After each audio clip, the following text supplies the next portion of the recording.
That would help.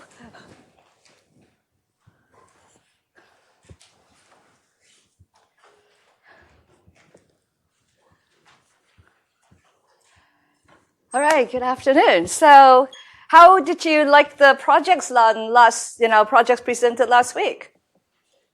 Some of you like them? Yeah? So we're going to do more. I mean, projects are a really big part of this course, so we are devoting a few lectures to it.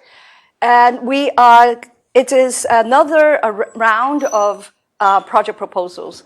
And I really want to encourage people who have an idea that you want to work on, whether you are looking for a partner or not, come and pitch it.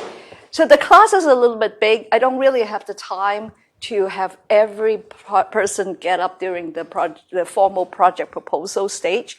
But we are very happy to take the people who already know what they want to do, get them to speak earlier, and we can give them early feedback and get them going, okay?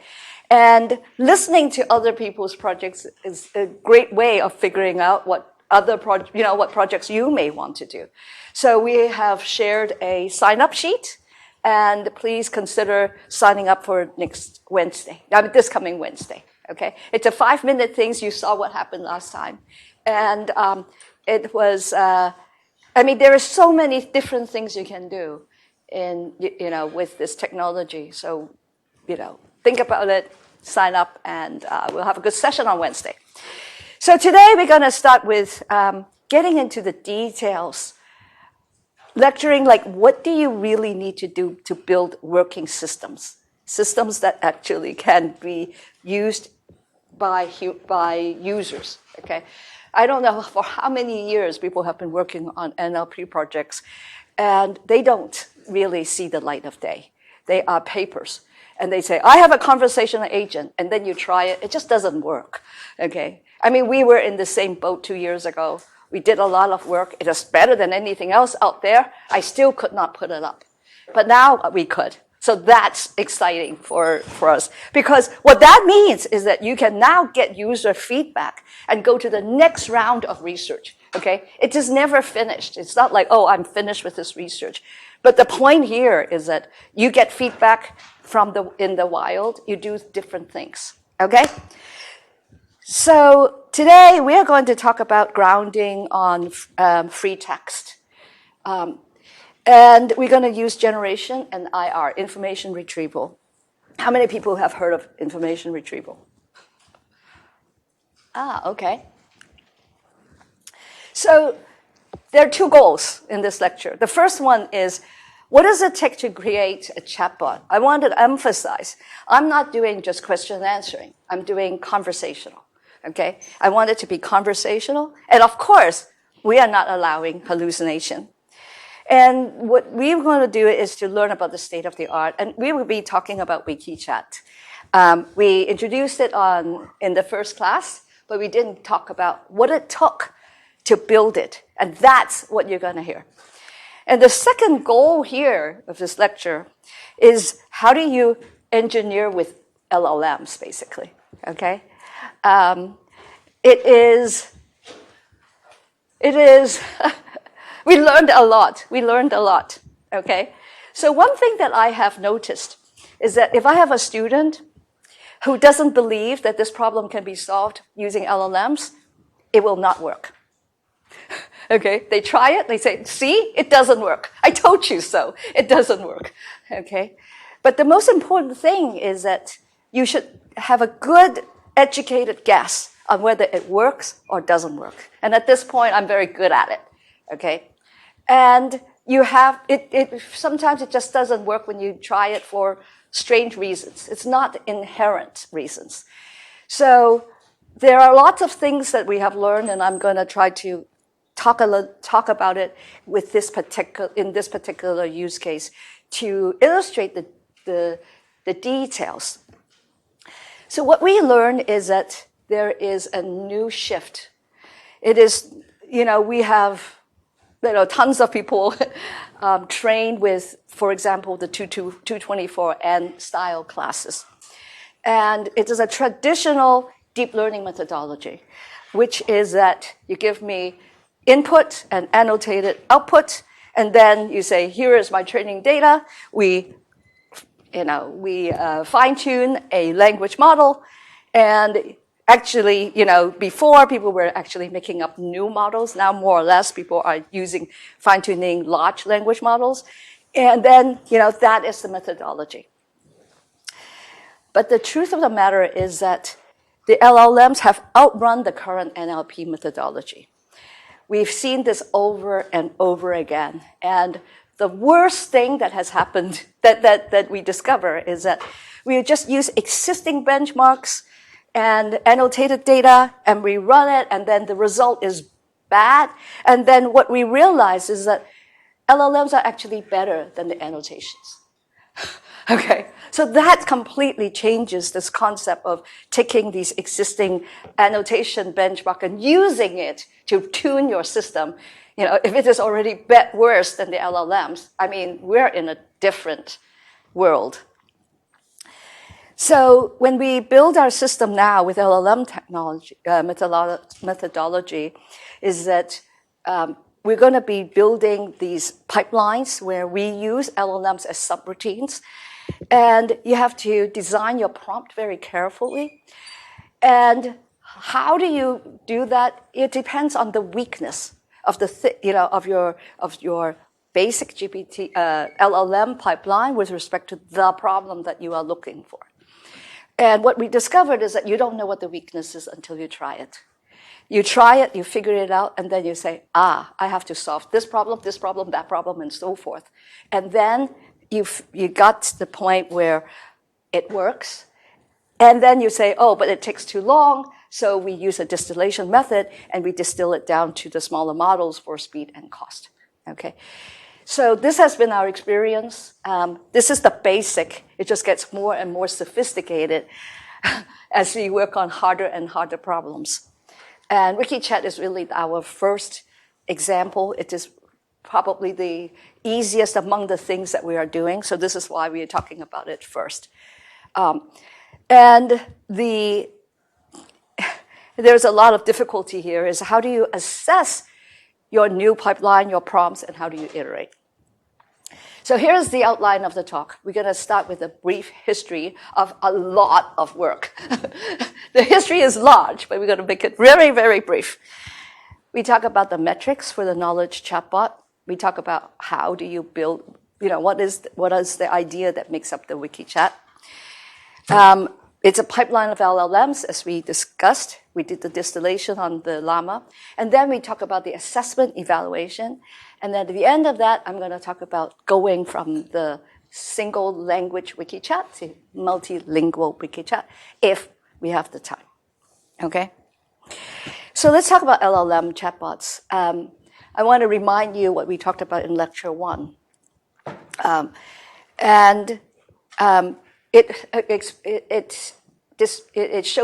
It shows you a lot of weaknesses. But let's talk about the strengths first. The strength of the LLM is that it is not just a Q&A problem. It's not a search engine.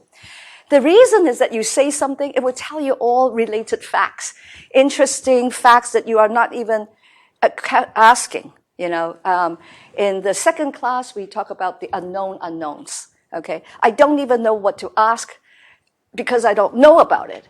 And conversational agent is very important in that respect. It will tell you things that you did not even think about or are aware of, and you wouldn't be asking those questions. And so that's a strength of chatbots. And as we work on factuality, we don't want to lose sight of that. Okay. The second part is that it brings in perspectives. Is this a good movie? Is it whatever? There are things that are just high level. It's not just dry facts, one after the other. The weaknesses is hallucination. And there are various reasons. People think that the number one, the only problem is that it doesn't understand recent information. Information that was created after training. That is obvious that it doesn't know, but that is not the only problem we have. Number one is long-tailed information. There are so many facts that are in the literature, it cannot even code it all up. Okay, so we have some examples over there. You just have to ask questions that are not the most popular ones. It's gonna fail. And the curious thing is that most people think that that GPTs work very well because they keep testing it with things that they know. If they know, GPT knows. If they don't know that GPT actually doesn't know. This is the fallacy. I mean, this is one of the major issues with GPTs. So long tail information, you cannot trust it. Real-time knowledge, clearly, you don't have that information. You can say, oh, let us keep training, doing continuous training. But if I want to find out about the earthquake that just happened, okay, I need to know it, right? I mean, this is really important. I'm not going to wait till you finish training with the new earthquake information. No choice. I have to be able to get to real-time knowledge. The third thing here is that you have a very powerful system that can get information out of all kinds of documents. There are tons of documents that are private, confidential. For example, if I'm a doctor, I want to be able to say, look, here is the data. This is a patient coming in, and I want to get the background, okay? And that information cannot possibly be used in pre-training for LLMs. So these are all the reasons that you cannot just rely on you cannot rely on pre-training. It is, in a sense, it is, the LLMs are so powerful already. You really want to extend it to cover all these important use cases. And the answer is using a combination, not just information retrieval, but also take advantage of the generation, because I want to retain the strength. Okay? I'm not just doing Q&A. So therefore, I need to work generation in together with information retrieval. All right, so that's the brief history. There are many, many papers, and here is just a selection of the papers. That was just an introduction. There are lots and lots of papers. So we have actually put it into a timeline just to show you the high-level development. The most important thing is what's happened to the language models. 2014 is the beginning of deep learning. Then 2018, that's BERT. It's a language model, and it gets larger and larger. It makes a huge difference by the time we reach 2020 with GPT-3, and 2023 now we have GPT-4. Okay, and this large language models just changed tons of things. So when we retrieve information, obviously I have to work with my knowledge corpus. And this problem of retrieving information existed for a long time under the title of search, right? You go to Google, you want to learn about X. It is going to retrieve information. And there are all kinds of techniques even before, that were developed even before deep learning, such as keyword search, or further on, we are encoding information as vectors, and then Google search is based on TF-IDF, and they, of course, scaled it up. And then it continues, the memory network in 2015. And what is interesting is that as we go on, the Colbert system is the one that actually does embedding by matching a query to a document. Okay, I'm not just looking for things from a document. We get to a point that says when you're asking different questions, you want to pick up different documents. Okay, it's not just mentioning that keyword. And when you start using deep learning to match queries to documents, we are a lot better. Okay, so that was in 2020. And at the same time, people have been doing question answering. In the early days, even before deep learning, and then we started to do, once you have deep learning, then we're using machine learning techniques. In 2017, 18, for example, the Wizard of Wikipedia it is knowledge-grounded conversations. Okay, this is when we started seeing conversations. And as we have gotten better with the search and better language models, there were two pretty interesting chatbots, BlenderBot 3 and Atlas, and we will talk about that. And of course, the big, you've all heard of Bing Chat, for example. So that is in 2023. The early 2023, and WikiChat came out. Actually, the publication of WikiChat was end of 2023. And on top of that, after we finished the paper, there is a new embedding that was released in August 2024. That means 2 months ago. Okay? And what it does is that it takes Colbert, which matches queries to documents, to multilingual. Okay? Now we don't even care what language it is coming in from. And it is just, things that just keep improving. So for example, our system used to use Colbert, and now it has been upgraded, and now it is M3, and now it speaks in many different languages. It is really amazing. So let's talk about some of these techniques starting from this point, starting with BlenderBot 3. So it was using an opt 175 billion model. It's a very large language model. And it has this pipeline. You retrieve information from the internet, and it goes through doing various things and look up information, and then you finally generate the answers.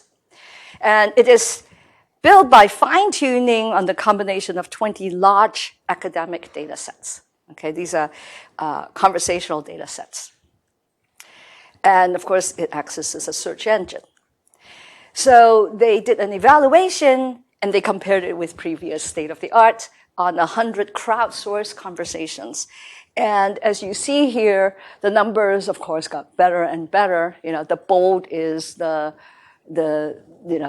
best result. And so the BB3, which is BlenderBot 3 with 175 billion parameters, are better in consistency, knowledge, factuality, and so forth.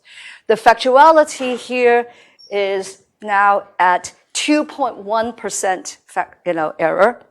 And even the smaller version without IR has only 5.1% factual error. What does that mean? That's a little bit surprising. Okay, so if you look at the factuality rate, it went from 5.1 to 2.1. It goes from low to even lower.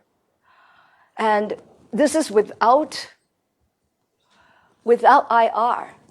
What does that say to you? What does that say to you? One of the things that I want to do in this class is to talk to you during the lecture, because most of these things, what is important is to learn how to think about these things. So I want to kind of work these things with you. Being able to read papers, analyze, and understand it is part of the goal, my teaching goal for this class. Okay, what does that mean? Could it be that if it doesn't have like a lot of confidence in the answer, it just says like, I don't know, or gives something? No, it doesn't do I don't know. That's a good guess. Most of the time, actually, I don't know is the hardest thing for you to get out of an LLM chatbot. No, it doesn't do that. What is the reason? Any guess? Yeah, Michael. Does it have to do with how they evaluated factual information? How? Okay, so that's one possibility. Other ideas? I know, of course you don't know anything about it, but if I just present you with this, what questions would you ask? I will reveal this later. What question would you ask? Yes? Maybe the topic in these conversations are part of the training data? Very interesting. Okay, so you are now questioning the benchmark itself, which is part of the evaluation. But a lot of times we take the benchmarks as given. So So now we are zooming in. So what does the benchmark say? So it scores very, very high on human evaluation, by the way. So we tried it, okay? So we start by saying, can you tell me about the 2023 Australian Open? Okay, it's a new event, right? But it is an IR. It's supposed to retrieve information, so no problem. It's not like I'm tricking it. And Blunderbot says, the tournament is the first of the 4 Grand Slam tennis events held each year. This is the conversational part. Very good. Preceding the French Open, Wimbledon, and the US Open, because the other 3 are really more famous. So it's doing a good job in giving you the perspective. It is also one of the 2 major professional tennis tournaments played on hard courts. So of course you want to know who won the men's singles. And it went on and said, Daniel Medvedev defeated Djokovic. I'm not a tennis person, as you can tell. Any tennis fans here? Yeah? What do you think of the answer? Well, he didn't win it. No. He didn't win it. He didn't win it. It was actually Djokovic who claimed the men's single in that year. It is just all a lie. Okay? And his 10th Australian Open title and so forth. This is what you're supposed to, this is the fact. And it just lied. Okay? Here's another question. Who is Haruki Murakami? He's a Japanese writer. Have you read any of his books? Very, very nice. I mean, they're really great. So are the movies made from them. I said, what movies? I said, what a great question. The movie After Dark is one of my favorites. But it was so hard to find in the US. I had to order it online from Japan. Do you like movies? What a wonderful conversation. Do you know this person and this movie? After Dark is a book. It's not a movie. Okay, so it is doing retrieval. And the things that we just tried, it's not very, very hard question. I mean, I'm not doing anything totally weird, but the answers are wrong. Okay, so they claim that they have 2% error, and we see this kind of result. And what is the reason? So this is just a summary, right? We see that it is very conversational, different from a Q&A. And we see that even with RAG, it doesn't mean that you have accuracy. So be very, very careful. Don't just don't do the thing that Blunderbot 3 did, okay? Which is, of course, not a quick student project. And when the major issue here is that when the retrieval does not return the answer, the LLM mix it up. This is one of the reasons why it can get it wrong, okay? But we just saw that it has very high evaluation. It just fails miserably in our test.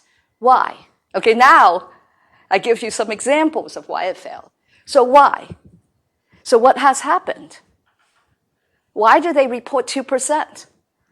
This is like a lie, according to our test. So, of course, they didn't lie. So where is the discrepancy between these two? Yeah. It might be something related to what you're saying, what is overfitting, like they were training on a corpus that the system already knew. So one person, I think we heard that, is like, it is good only for things that they have been trained on. As a matter of fact, you have to look at where did they get these dialogues from. They crowdsource it. They pay somebody. And they say, okay, you talk to each other. You ask me some question, I go look up the web, and then I give you the answer. And what do these crowdsource workers do? They ask about things that they already know. That is really easy. Everybody knows. LLMs have been trained with it for sure. But the point here is that a typical crowdsource worker is not gonna be thinking about things that will be hard for the agent, okay? So be very careful. The evaluations and the numbers don't mean anything unless you dig into why, what the test set is. And you're gonna see this over and over again, okay? So that's Blender 3. So Atlas. So Atlas has been the state of the art in 2022 for many popular knowledge-intensive tasks, including this dialogue set from Wizard of Wikipedia. And it uses word level F1 to overlap the model's utterances. I don't want to get into the details. I just tell you what it is because we're going to move on to more fancier techniques after 2022. With the first 10 sentences of the Wikipedia page for the conversation topic. So now it has a good spread, okay? It's pages, it's information from Wikipedia pages, not asking some random person, what do you want to talk about? Okay, because a random person talks about the things that everybody knows. So it favors generic, irrelevant, and extractive responses, actually. All right, so I'll give you an example. I would like to talk about Amelia Gathing. Can you tell me more about her? She was born in London. Nice. I know that. I was wondering if you can tell me more about her work. Oh, she has a YouTube channel. I know she wrote and starred in the BBC show. Have you seen that show? I haven't. I have seen her in the other show. It's all good. It's all good. The conversation is all good. Oh, that's interesting. I haven't seen that show yet, but I have to check it out. What do you think of her performance in it? I liked her. She primarily writes surreal comedy, a little bit off the topic. And then the user says, that's cool. I appreciate when writers have a unique style. Have you seen any of her comedy writing? If so, what did you think of it? It says, I haven't. She has a YouTube channel. So it was good, maybe up to the last couple of turns. Okay? So what's wrong with this conversation? Do you like this conversation? What's wrong with it? Yeah. You have a name? Oh, Elizabeth, sorry. Elizabeth. It feels very dry and like Atlas isn't carrying on conversation. Good catch. It's very dry. You ask me something, I say something. A little bit different from BlenderBot, right? It doesn't offer you anything. What else? It's very dry. Yes. Your name? I'm Flora. Flora. Atlas keeps repeating the same idea of she has a YouTube channel. Yes. Says it twice. That is annoying. And humans don't do that usually, not in few turns. Okay? So that's another problem. So that brings us to the question that what you talked about are things that are beyond factuality. Okay? Whether the conversation is good. And one of them is that it is whether it is informational. You bring in information that is beyond just a dry answer. So that's informational. Repetition. We don't want that. Okay? What other characteristics do you think we should see from a conversational bot besides factuality? Yeah. Maybe just some like joyful words, I guess, or like enthusiasm in the responses they give us. Oh, that's very good. I like that. What's your name? Stephen. Stephen. Thank you, Stephen. Laura, you have another suggestion. I'm also thinking about some level of depth because I believe part of the things that person GPT can offer when you are trying to ask about a very specific technical question is that it may be able to solve really important hard problems, that you can explain it in a way that the user feels satisfied with the answer. That's a very good point. I mean, it is not just facts, right? You actually are asking why and so forth. Okay, we are not going to get into this for this part of this lecture, mainly because we are dealing with Wikipedia style chatbot. Okay, but that's a very good point. So, anything else? So here are some of the things that we put together. I think we kind of mentioned it. The relevancy. You don't want to talk about things that are off the topic. Informational. What is interesting is that under this category, if I say I don't know, that's considered a negative. But I don't know is still better than lying. Okay? It has to be natural. I mean, that's taken for granted if it is human, but of course for a bot, that's important. It has to be non-repetitive. And another thing that you will see, which you may not be aware of, is that they have to be temporally correct. They should provide up-to-date information and use the appropriate tense. Okay. This is because when you pre-train with a corpus, the whole corpus is in the past. Okay? Everything is something, it's flat, it just happened before you get trained, and it has no sense. It doesn't have a good sense of time. So that's one of the basic things that we have learned. So these are some of the metrics that we have noticed that to be of importance. So now let's talk about how do you build a good conversational chat that is factual. So we're going to ground it with Wikipedia. We assume that there is a source of knowledge. And everybody asks me, is like, how do you know you are correct? And it's like, I actually don't. I just take whatever is in Wikipedia. Okay? You trust Wikipedia. The conversational bot is only as good as your sources. And the other thing about Wikipedia is that they are very consistent. Each person can have only one birth date. Okay? So if you go on the web, you may find that there are people reporting different dates with different persons and so forth. There's a lot of contradictions and consistencies. But for the most part, the basic information in a Wikipedia page is consistent. But of course, we are talking about looking for inconsistencies, but that is kind of like the more extreme end, and we're trying to improve the quality. But for the most part, it is consistent. We're going to use English media, Wikipedia to start. It is very large, 4.3 billion words, 6.7 million articles. This is an open domain knowledge system, and you can talk about just about everything. And another reason why we like to use English Wikipedia is that there's a lot of prior work, and it's publicly available for reproducibility.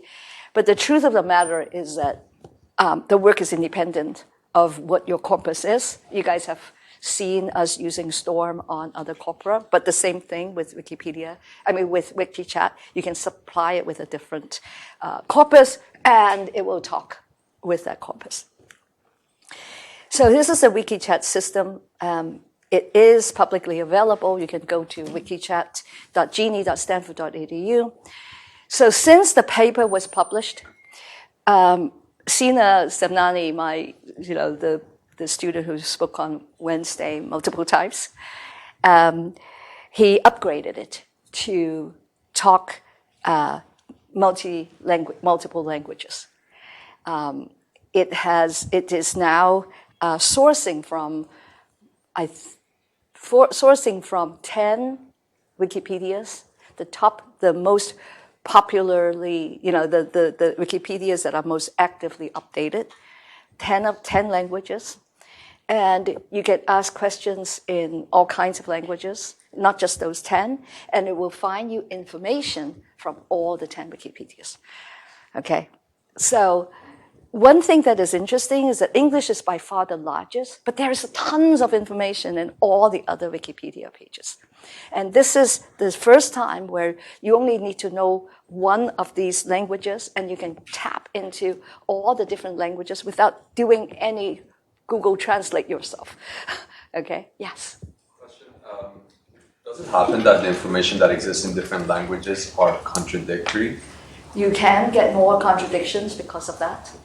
And to some extent, Wikipedia pages, talking about two different people may end up describing a third person that contradicts each other too. This is what I was trying to allude to. For the most part, it is not contradictory, but there is contradiction. And we don't do anything about it here, but that's why we have another project. And when you go to multiple languages, that's very, very interesting. There is a lot of missing information, that's for sure. And some Wikipedia pages are translated from other pages. And the translation could be wrong. All kinds of things happen when you do this multilingual. It is a very large, I forgot how big the Wikipedia is beyond English. It's very large. You can look it up. I should put that in. So let's get into the details. So we said that, look, we need IR because things are there for all the new things or private information and so forth. I cannot have LLM generate the answer. if it doesn't know about an earthquake, it cannot tell you about, it cannot even pretend to generate information about that, like the tsunami that happened in Japan, okay? It just has no clue. I mean, it doesn't know how to do retrieval. So, I mean, it cannot, whatever it generates is meaningless. So that's why we have two pipelines. One is to retrieve relevant information for factuality. But for conversationality, we are also letting it generate so that we can pick up information that is relevant. But we don't take it as it is. We're going to make sure it is factual, and then we combine them. So this is really a tale of two approaches. So we start with information retrieval. We have this example, I think I mentioned this before, is like, have you heard about this upcoming movie, Oppenheimer? And you ask about the casting, and it does this lookup of the information and find that Cillian Murphy, for example, is playing Oppenheimer, right? So that's retrieval.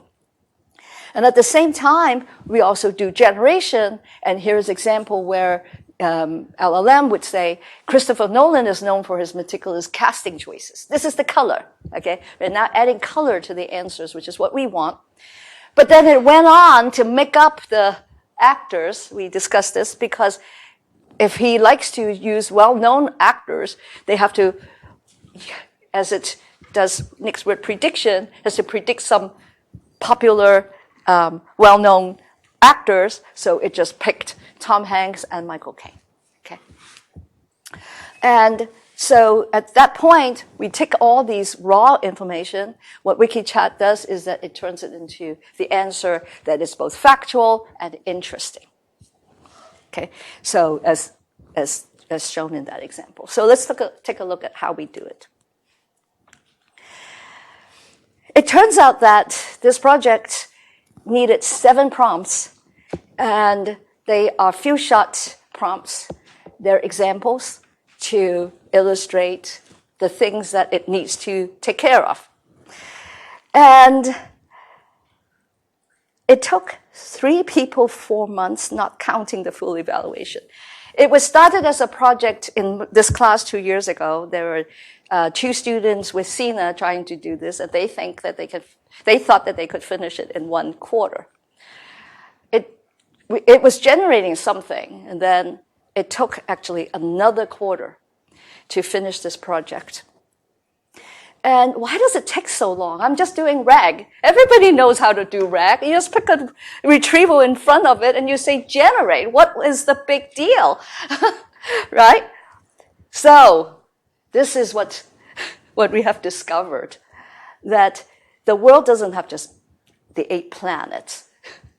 There's a new one. It's like the LLM planet. This is what Sina calls it, the LLM planet. It doesn't obey all the old rules. Okay? It's like you used to rely on gravity. It's different here. So all the things we know about NLP are different when we try to use LLMs. It really just outran the conventional methodology. I kind of started telling you about this. I want to re-emphasize it. You just cannot iterate on the number of benchmarks and change the model and see which one is better. It does not work that way. So everything is different because we are all well-trained. We know all the NLP techniques, but it doesn't seem to work right off the bat. And when the hard part is like the assessment, we discovered everything is upside down. What used to be easy is now hard, and what is hard is now easy. It never used to hallucinate. Okay? It's just not impossible for it to make up things before large language models. But now, I mean, it doesn't know anything unless you stuff it. But LLMs know all kinds of things. Okay? So everything is kind of upside down. And this LLM planet is quite weird. So we said that we spent 3 people 4 months. That's 12 man months. That's not counting my time. And the thing I want to emphasize is that if you put all this energy into an important primitive, it's worth it. because we're just sitting on this. We just use WikiChat everywhere. Okay, I mean, if I look at a pipeline, there are so many things I'm doing. Obviously, I need retrieval, and now I'm just using this. We made it open source. Everybody else benefits from it, and people are applying it, using it as a module. So the question really is, can you come up with the right primitive? Put time into it. It's worth it. So this primitive does not assume anything about the domain. It's open domain. You can supply with different corpus, a different corpus, and it works. And so that's the basic idea. We get to the 97% accuracy on all kinds of topics, not just the popular ones. It is very slow if you call the LLM many times because I have 7 prompts. But we do a fine-tuning using distillation to the llama. We got to 95% accuracy. It's lower, as you kind of expect, but it is much faster and it has comparable conversationality. And what I want to show you is that as GPT-4, the parent model gets better, the llama will also get better. Okay, and llama is getting better on its own too. So that's the picture. That's the story we're going to tell today. So we said there are 3 things: the retrieval, the generation, and the combination. Okay, so 3 pieces of the puzzle here. So, so now you have to answer questions from a document. And the effectiveness depends on the length of the document. If it is short, it is easy, but if it's long, it is harder. Okay? So this is why we need to index the information. We have to look at the data corpus so that when I ask a question, I can find the document from which I can get the information from. You know, Wikipedia is very large. I mean, I cannot just take the whole Wikipedia and give it to the LLM and say, answer the question. It's not possible. That's why we need information retrieval. I'm not going to get into the details of information retrieval in this class. It's a topic in the future, but I just want to give you the subroutine. You know, what does it do and how we are using it. So what it does is that it is it's machine learning where you take the queries and documents and you are trying to figure out, given a new query, what document you are supposed to pick up. And after the system is trained, we take the for a particular query, we come up with we summarize it, we get the score for the query, and then we compare, we check the similarity score between the queries and all the documents that you have in the corpus. Okay, and this is done by fine-tuning BERT, and there's a lot of details because the corpus is huge. So it has to be very efficient in building this Colbert system. And since then, we have the M3 embedding. I introduced that earlier. And this is fine-tuning XLMR on 17 multilingual passage ranking data sets and some synthetic data. It's multilingual. It goes beyond 100 languages. It's M3, multilingual, multifunctional, which is that it has dense, multivector, and sparse retrieval. Multigranularity means it handles short questions and long documents. And the original the original WikiChat was done with Colbert. We upgraded to M3. And it was just released 2 months ago, okay? And I just want to emphasize this is what happens when you have open source software. You can take advantage of each other's codes, and this is just beautiful. So what it means now in terms of the pipeline is that if you give me a question, I go through IR, information retrieval, I retrieve the data that I need, and then we use the LLM module that we're going to describe, and then we get the answer. And if you don't receive the right information, it's over, all right? Because we're grounded. I don't say things that I cannot retrieve. This is the rule. All right, let's start with the retrieval part. So for example, in this question here, you say, what do you think about the casting? The first thing is that I give you a query. The query has to be self-contained. decontextualized. So instead of saying, what do you think about the casting? It turns into the cast of the Oppenheimer, Christopher Nolan film. Okay. And then it goes through retrieval. It picks up the various documents. Here, there's something about Christopher Nolan, Oppenheimer, the movie, and the person, the actor, Cillian Murphy, and then you generate. So that's the basic idea. I'm going to start with the basic, and then I keep adding pipelines to it. All right, I'm just going to put more and more stages as you see the problems. So what we did is exactly that. You try the basic technique, and it fails. And then you say, oh no, I need to split the problem up and make each part more accurate. So the first problem we discovered is time. Okay, so here's an example. The time of the conversation is March 2023, and January 2023, the TV series House of the Dragon won the Golden Globe Best TV Series. And when we did the retrieval, we retrieved this data, which is about the House of the Dragon earning 2 Golden Global nominations. Okay, that article was written in December. It has no clue whether who is winning the award. So here's the conversation. What do you think is the best TV drama? I say, oh, I think it has to be the House of the Dragon. Well, that's very, very good guess, right? No matter what. I mean, you are just asking what it thinks. It's like, oh, it has to be House of the Dragon. And he's like, did you win any award? It says, yes, it won the award. Okay. So it probably, if it is not hallucinating, it picked up, oh, it couldn't be. So it picked up a piece of document that says that it has won the award. What else do you think is, why else do you think it is a global drama? It's just the first reason, blah, blah, blah, blah, in January 23.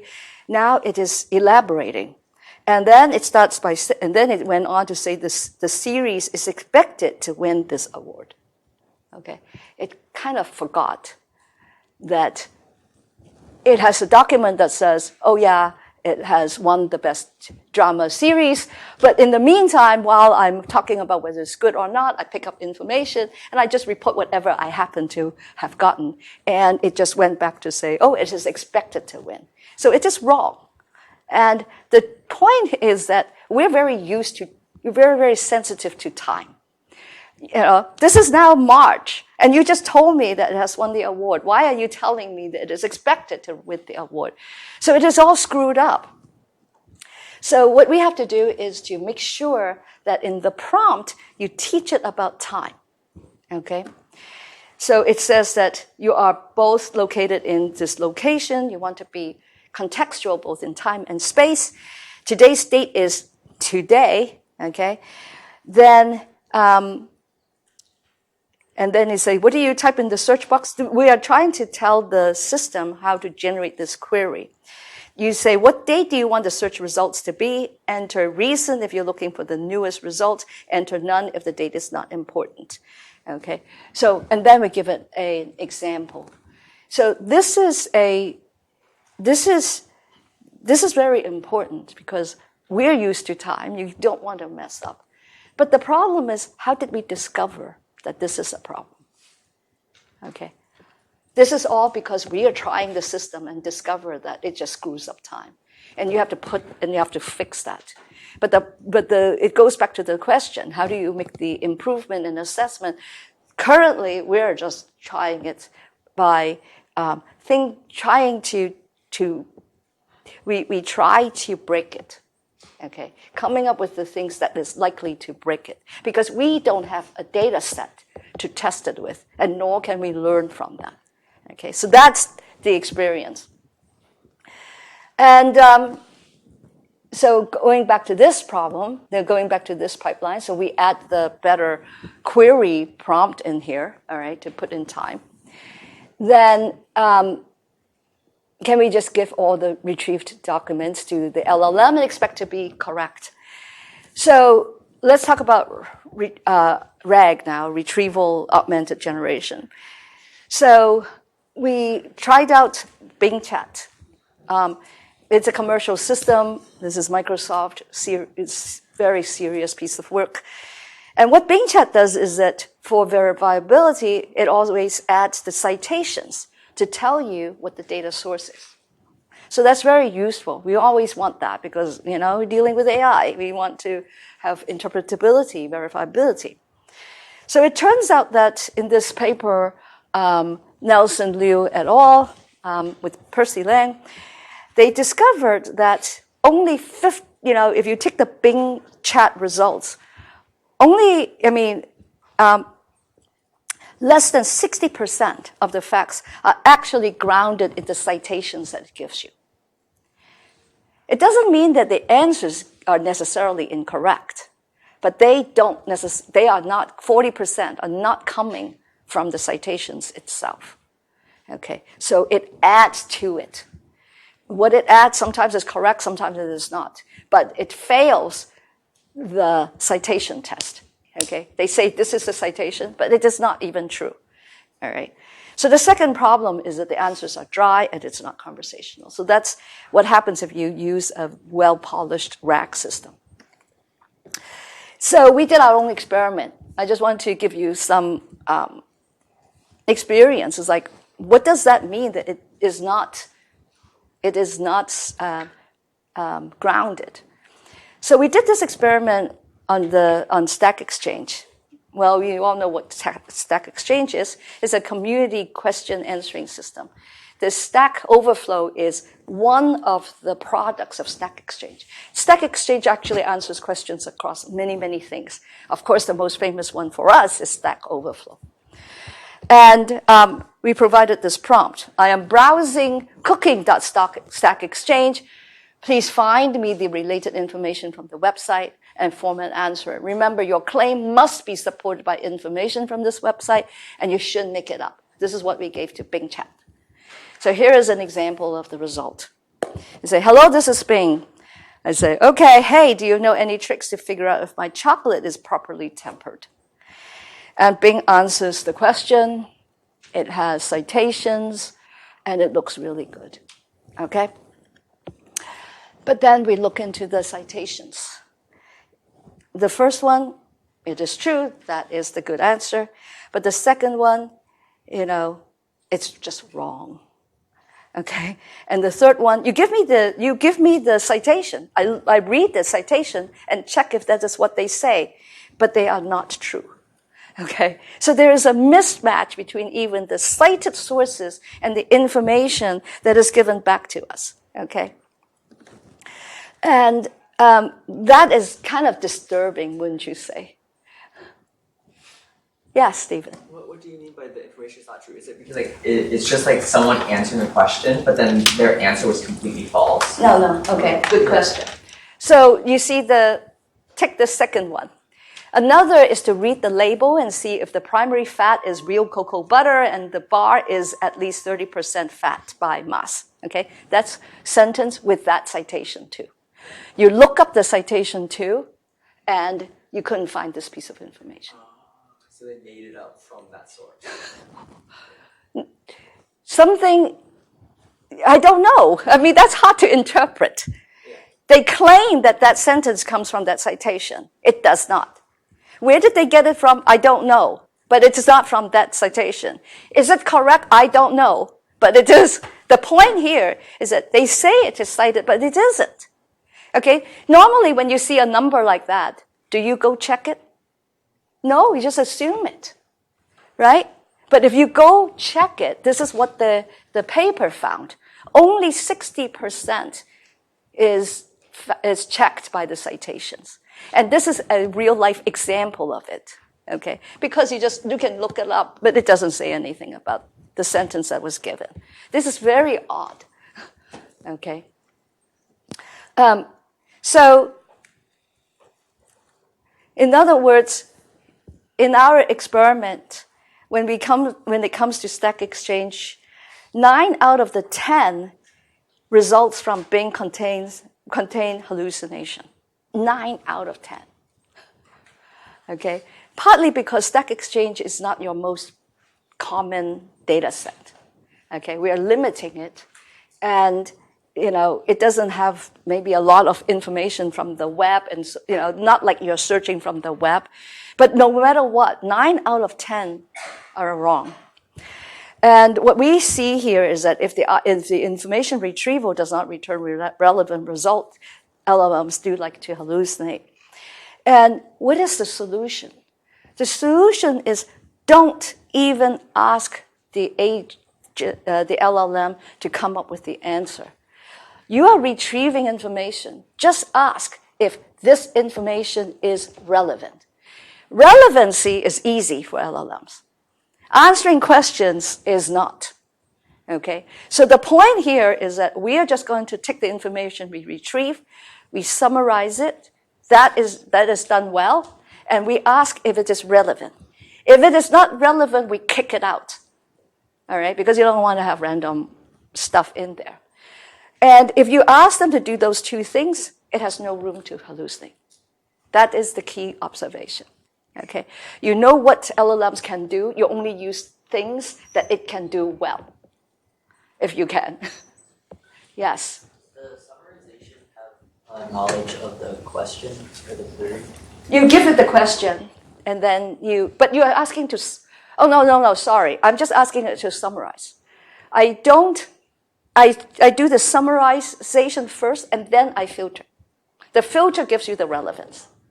Okay? The answer is lost. It's what it is.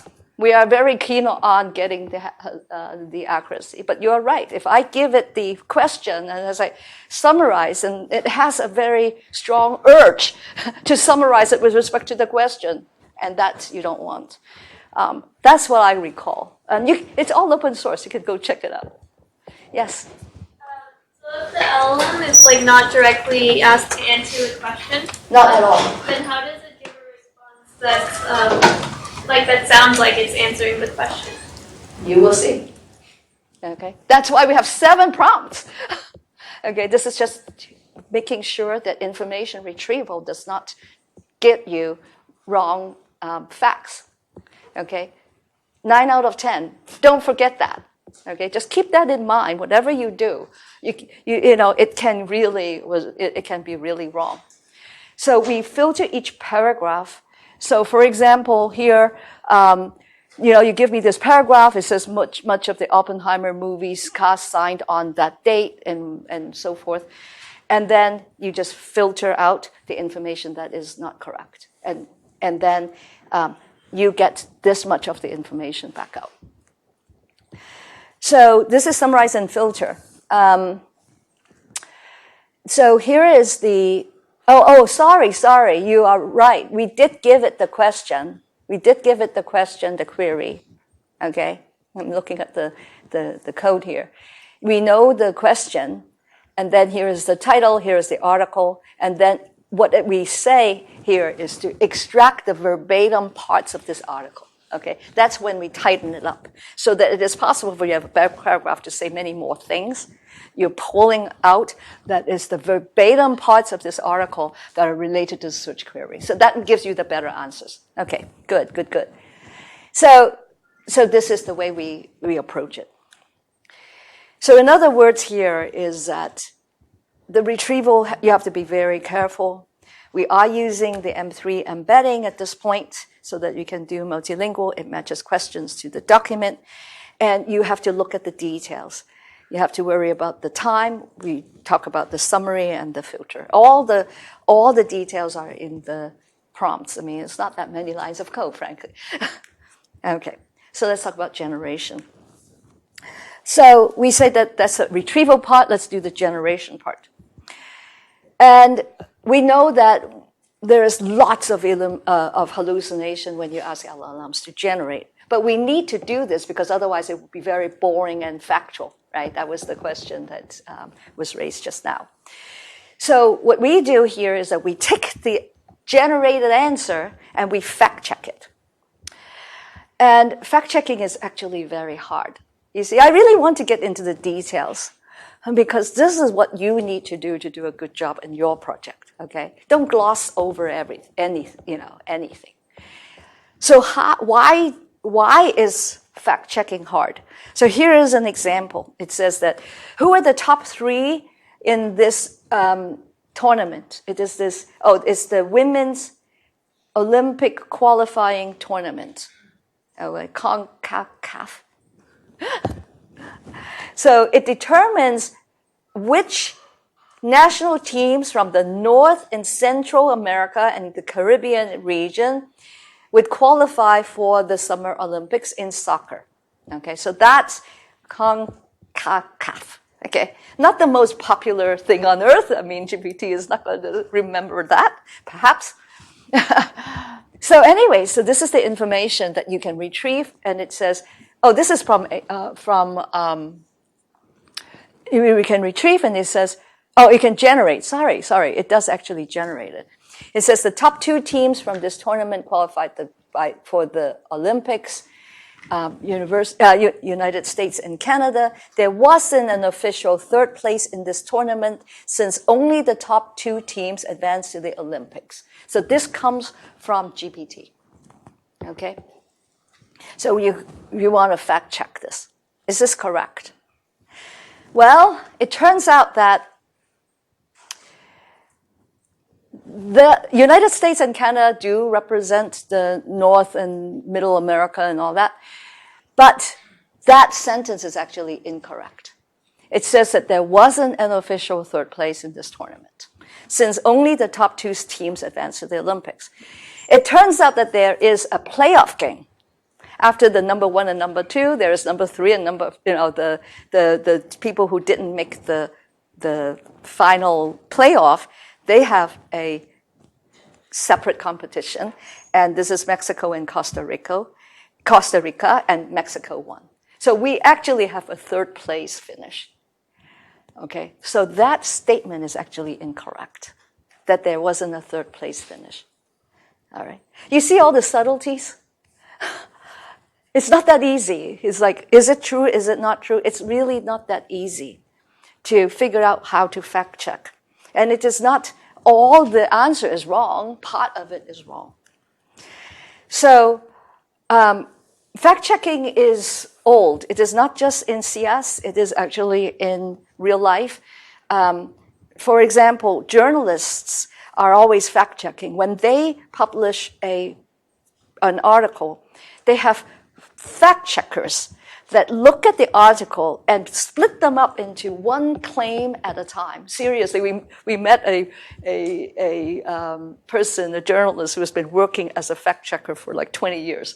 Okay, she was explaining to me, you take the paragraphs, you take it one sentence at a time, and you look up the information before they go to print. This is what people in journalism actually do. So there's a difference between the press and social media. Social media, who knows? I'm just sending you whatever somebody else sends me. Okay? But actually when they publish in the paper, they have to have human checkers on every single fact. And one of the things that people like to do is to fact check politicians. And so, for example, here's a statement, and then you take each statement and then you turn them into pieces to check. So, as it turns out that this is big business, okay? There are really places where they fact check politicians. And what do you think of this, this chart here? It goes from true to false. And then in between, it goes from true to mostly true. It's complicated. Hard to say. True, but misleading and just ultimately false. So here is so CNN Politics is this kind of a fact-checking site, and it is actually a meter, all right? So in PolityFact, it actually rates things from true, mostly true, half true, mostly false, false. And guess what? There's one more. Pants on fire. Ultimately, extra, not false. So the whole concept here is that it is big business. It is not easy, and we do have to figure out what the claims are, and for each one, try the best we can to do fact checking. I want to emphasize this because it is actually very hard to do for humans and for computers. So what are we doing here? So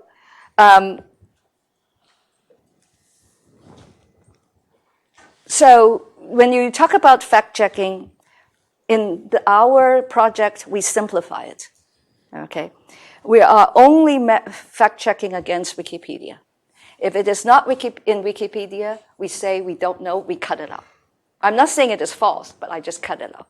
So Wikipedia are very factual, so it helps us a lot to make it easier. But I just want to make sure that you know as you go into getting sources from the internet and so forth, some people say it's yes, some people say it's no, but in Wikipedia, it's mostly consistent. And so if you give me a single sentence, a single atomic sentence, it is either true or false. If it has multiple claims in them, then we have to do a fraction of it to figure out which claims are true and false. So what we need to do here is that we take each sentence here, we identify each claim, and then we have to search the ground truth, meaning that I'm going to look into Wikipedia in our simpler use case and verify if the claim is supported. Okay, so here is all the sentences. We break them up, and we go to retrieve, and we check. And so what it means now is that when it comes to generate, we have to extract claims. Once we extracted them, we go into generate. And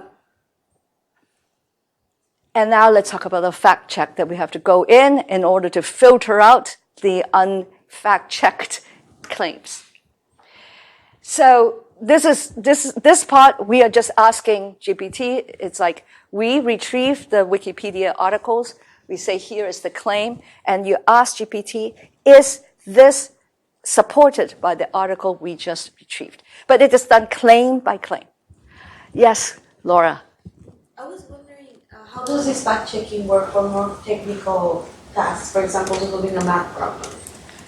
That's more than fact checking. There is reasoning behind it.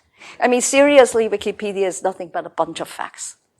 Okay, and I'm just going to concentrate on that because it is, when you're talking about math, you don't retrieve the answer. You have to compute the answer based on first principles. Okay, that's a different ballgame.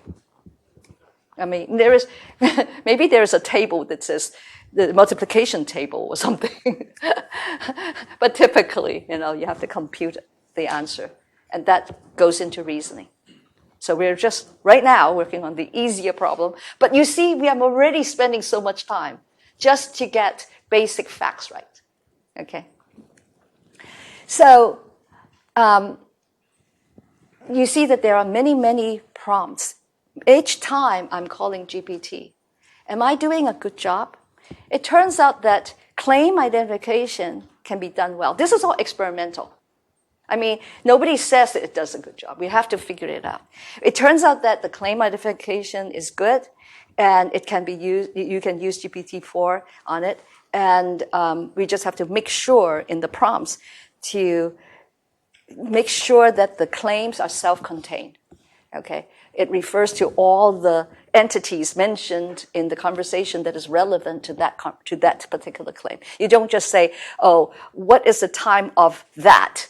Okay, no, you have to substitute with the whole phrase that defines what that is, even though the user is just saying that. Co-reference. The search, it can be done quite well so far for this kind of topics, using state-of-the-art. The problem is really fact-checking.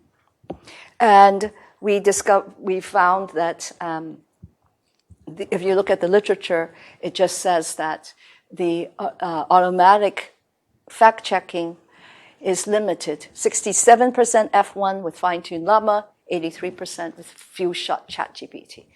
In other words, the fact-checking part is the weakest part of our pipeline. And this is also part of the reason why I'm not 100%. Okay? So in summary here is that in generation, you have to fact check claim by claim. Okay? Because a sentence can have part true and part not true. And LLM is just not very, we are using LLM for fact checking. We retrieve and say, this is supported. We're using LLM, but it is a little bit weak. It is not perfect. So finally, we do the combination. And it turns out that, I kind of said that already, the hardest thing is for the LLM to say, I don't know. It likes to please.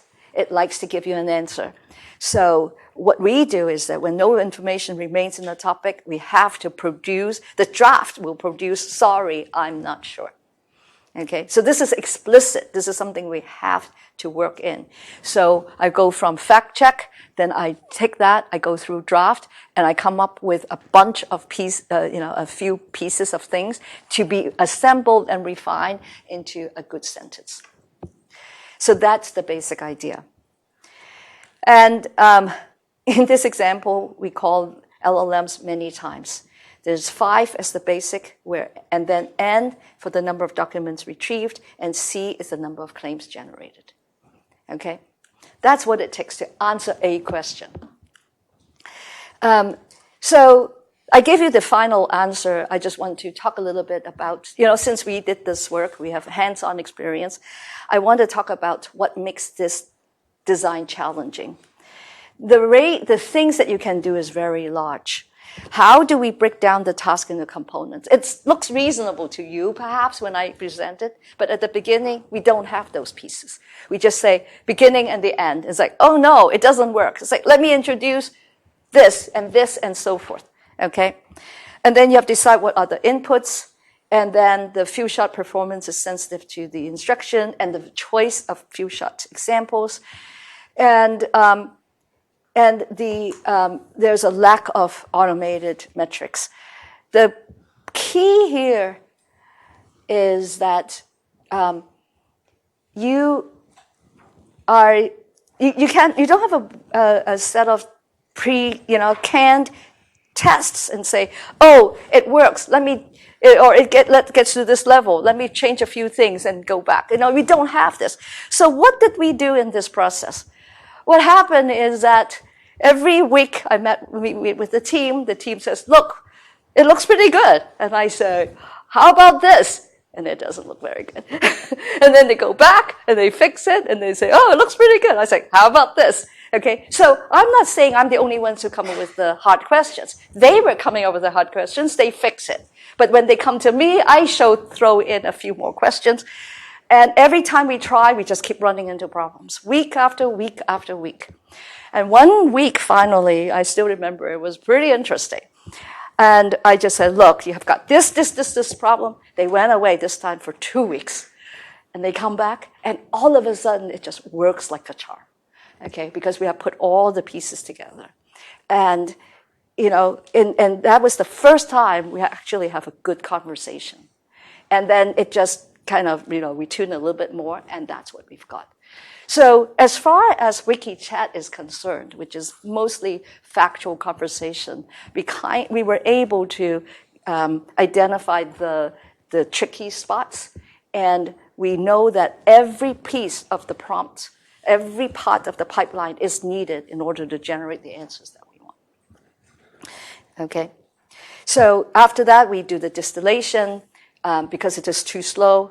The whole idea is that we're using GPT-4 as a teacher model.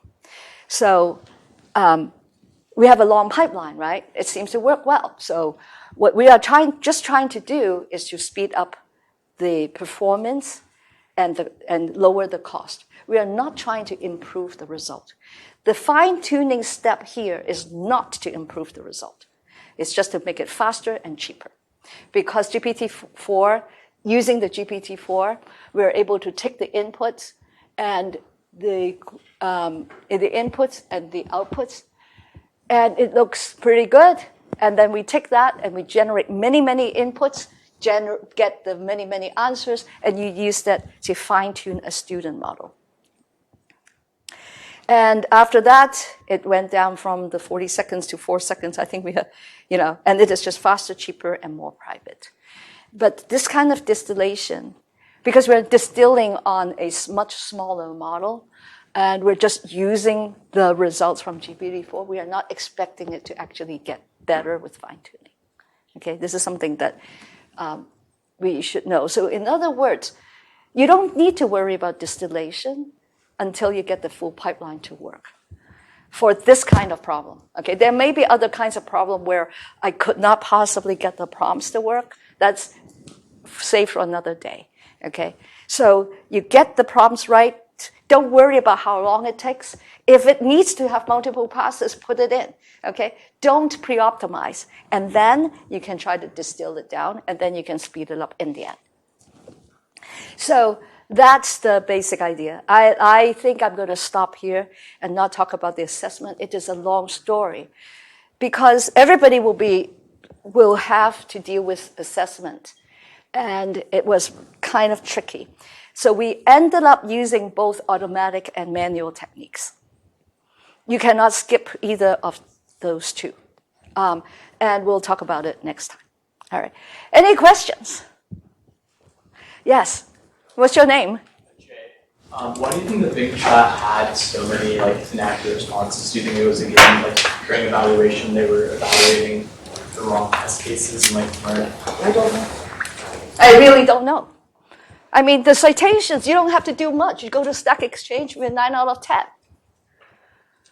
I don't know why they didn't catch, first of all, we did that experiment, I think it was last year at this time. Things could have improved. But I just want to show that even last year, this time, Bing Chat, it still has a problem like that. But I cannot speculate why that is the case. As a matter of fact, I was talking to a Google person recently, and the person was asking me, it's like, how do you make sure that it doesn't give people answers based on Reddit? And I don't know why this person asked me this question. I said, you are Google search.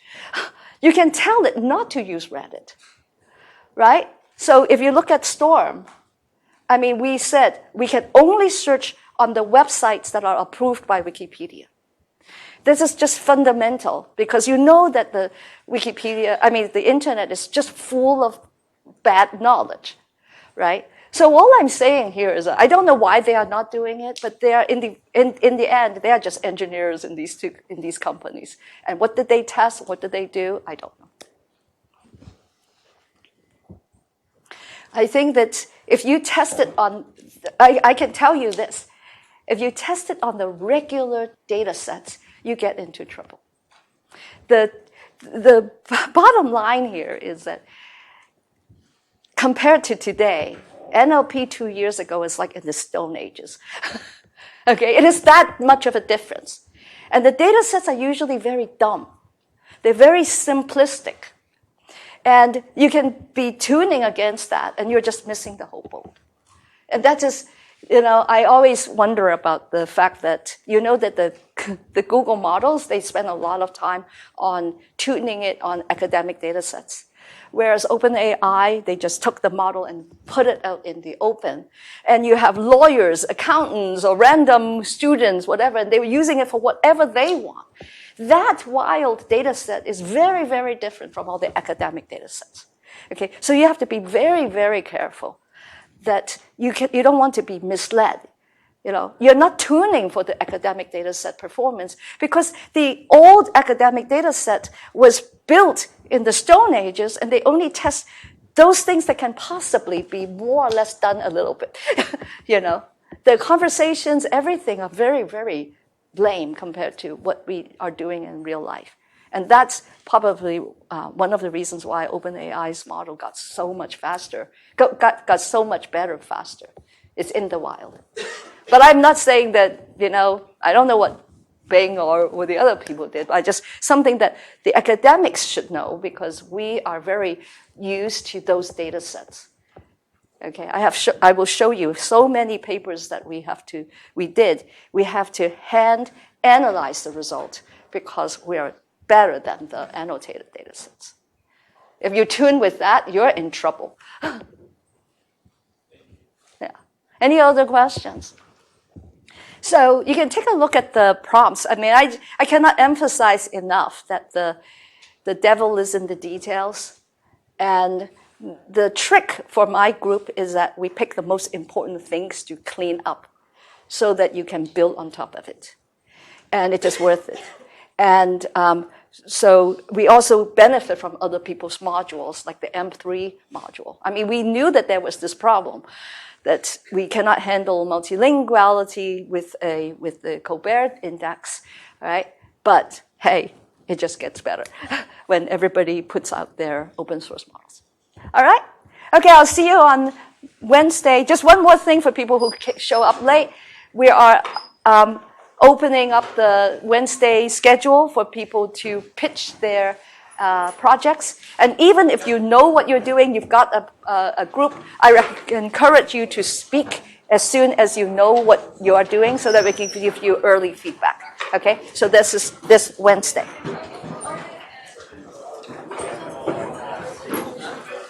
Huh? I wanted to ask you a question.